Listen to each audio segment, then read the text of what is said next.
Hey Virgo, kamusta? Welcome dito sa iyong Real Talk reading. Real Talk muna tayo ngayon ha. So itong reading na to is supposed to expose kung ano yung mga dapat mong malaman, marinig. At kung hindi ka ready, kung ayaw mo na masaktan ka, kung ano man yung mga lalabas dito, ka na lang manood. Kasi ito ay para lang sa mga gusto ng Real Talk.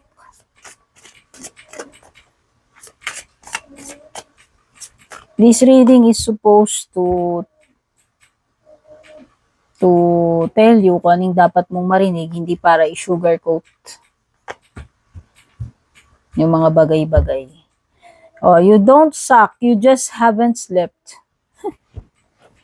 Nasusobrahan ka na Virgo. Sobra na naman siguro overthinking mo. Ayan na. So, kailangan mo ng break. Kailangan ng isip mo ng break, kailangan ng katawan mo ng break, kailangan ng puso mo ng break. Alam mo yun?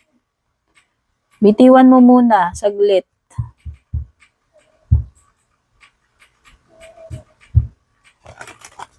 Nagiging ano ka na anong tawag doon? Pwedeng na-obsessed ka na masyado. Naging restless ka na dahil lang dito sa kakaisip mo tungkol dito sa tao na to, sa situation na to. And kapag wala tayong pahinga, pumapalya din yung pag-iisip natin Alam mo yun, kailangan din niya ng pahinga. Lahat ng bagay, kailangan ng pahinga.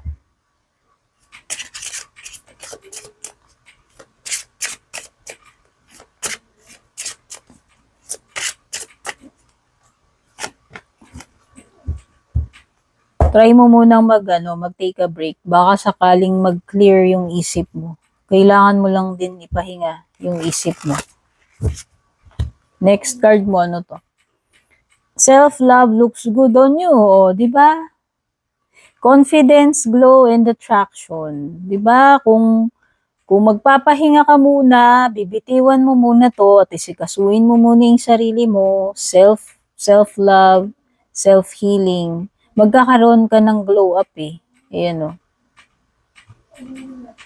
So parang ang sinasabi dito, Leo tuloy, Virgo, katatapos lang kasi ni Leo Sinasabi kasi dito, Virgo, manunumbalik yung glow mo, manunumbalik yung confidence mo. Pero asikasuin mo muna yung sarili mo. Okay, tigilan mo muna yan, love life mo na yan, yung jowa mo na yan na alam mo yun, hindi mo naman deserve. Tapos dumami lang yung eye bags mo. 'Di ba?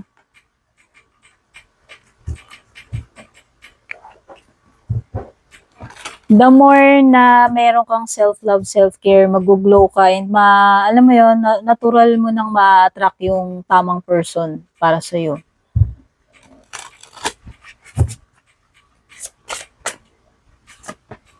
Vibes, you know, you ignored it. O, 'di ba? Alam mo Alam mo na yung red flags Ayan Sinabi na ng intuition mo sa iyo before pero hindi mo lang pinansin.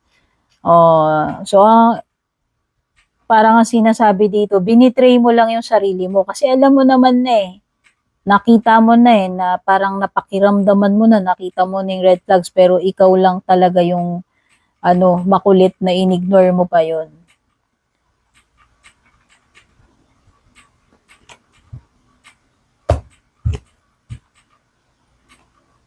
Supposed to be, dapat nung una pa lang na nakita mo na yung red flags, tinigilan mo na yan or alam mo na yung gagawin mo. So, in a way, ikaw rin ang nag-betray sa sarili mo or nag-sabotage sa sarili mo dyan. May part ka dun Diba?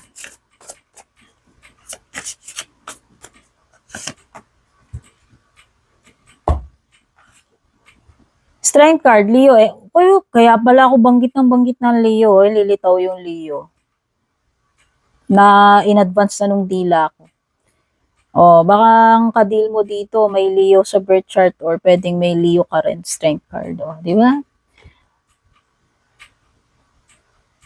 Maging matatag ka, Virgo, mag-heal ka rin, makaka-move on ka rin, and darating din yung tamang person sa'yo. Hindi mo kailangan magpaka-desperate.